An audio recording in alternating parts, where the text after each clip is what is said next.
police officer, standing in the middle of the road with his hand raised, palm flat, fingers spread wide against the darkness, waving you down. 12 people in the back, 12 passports that aren't yours on the seat. Your foot hovers over the brake. You press it. But this isn't even close to the worst night of your life. Let's go back. Marcus finds you at the bar you go to on Tuesdays. He's been watching, knows your routine, knows you drive a van, knows you're struggling. He sits down next to you like an old friend, doesn't order anything. I've got work. He says. Good money. Long drives. You've been driving for 6 years. Legitimate cargo, furniture, appliances, barely making rent, child support, eating half your paycheck. You ask how much. He tells you it's more than you make in 3 months. You finish your drink. Marcus slides a napkin across the bar. An address, a time. You pocket it. First job, 2 a.m. Warehouse off Highway 90. You pull up expecting cargo, furniture, boxes, something normal. Instead, 12 people are being loaded into your van. A mother and father with 5 children. 4 men traveling alone, and a woman with a canvas bag. They're not climbing in willingly. Your stomach drops. Marcus hands you an address in Atlanta. Drive. Don't stop. He shows you the envelope.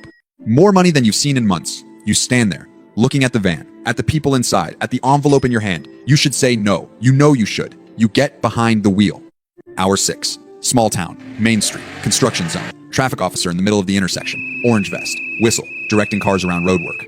Then you hear it. A child crying. Getting louder. The officer waves you forward. You roll toward him. Slow. The crying turns to screaming. Desperate. A woman's voice trying to soothe in Spanish. The officer holds up his hand. Stop sign. He's looking at your van. The child screams again. He steps toward you. Your foot hovers over the brake. The screaming gets louder. The officer's hand touches his radio. You hit the gas. The van lurches forward. The officer jumps back, yells something, reaches for his radio. You're already gone. Blowing through the intersection. Through a red light, horns blaring. You watch the mirror. He's running to his car. Lights coming on. You take a hard right. Then another. Residential streets. Narrow. Winding. The sirens start somewhere behind you. You keep turning. Left. Right. Left again. Lose yourself in the neighborhoods. 5 minutes later, the sirens fade. The crying stops. Atlanta. You open the rear doors. The air that comes out is hot and close. The father looks at you. 14 hours with his 5 children in the dark. He's trying to understand what kind of person does this. You look away. You collect the envelope. Thick, heavy. You drive back to Houston. You go home. You sleep fine. The second run. Marcus meets you at the warehouse with a black duffel bag on the table. Collect their documents before you leave. He says, eyes on his phone. Passports, IDs, whatever they have. You go into the holding room. 9 people on the concrete floor. No windows. 1 bulb. A woman near the back watches you. Maybe 30, maybe younger. She holds her passport for a moment before she hands it over. Her hand shakes. You take it anyway. Your hand is steady. You zip the bag shut. Marcus appears in the doorway. Change of plans. There's one more passenger. She rides in the front. She's 16, maybe 15. Gets in without being told. Sits with her bag on her lap. Stares straight ahead.